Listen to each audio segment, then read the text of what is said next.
focuses very much on this vinyasa, or the movements between the postures, the deep breathing, Ujjayi pranayama, and we also focus on the drishti, the looking place in the asanas.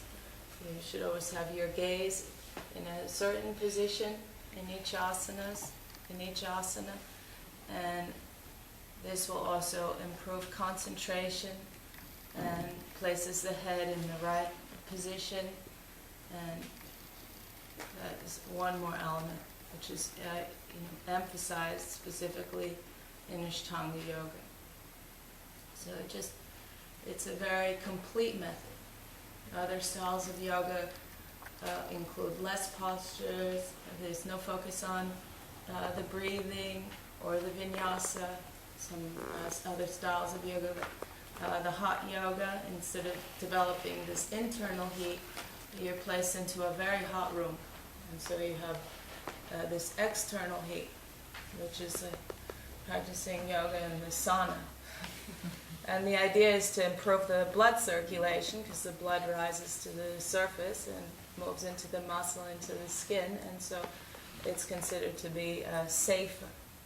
But building up this internal heat and strengthening the heart and cardiovascular system and breathing deeply actually puts the blood into the muscle correctly. And so it develops internal heat and improves the blood circulation correctly, and you can breathe deeply. It's the correct way to practice asana is to develop this internal heat. The external heat is a little bit of a shortcut, and that's why you can sometimes you'll be sweating too much, and you can lose a lot of minerals. It's difficult to breathe deeply in this hot room. If anyone's noticed, have you been to a hot yoga class? One time when I tried to breathe, I was like, I can't. It's too hot.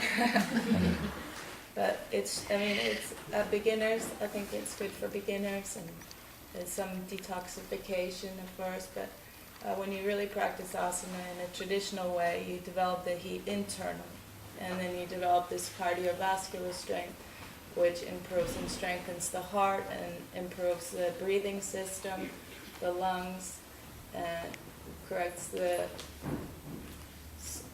blood circulation, the circulation, oxygenates the body properly from the deep breathing, and builds up more strength.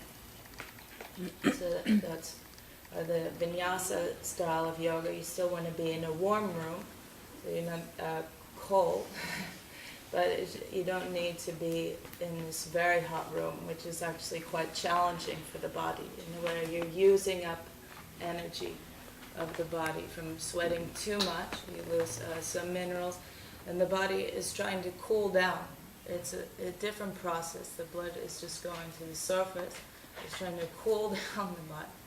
It's not the same as having the blood circulating properly through the muscles and through the whole body, which is, strengthens the muscle and helps build the muscle correctly, and improves flexibility and helps the muscle transform easier and stretch out, so you can move into the postures correctly.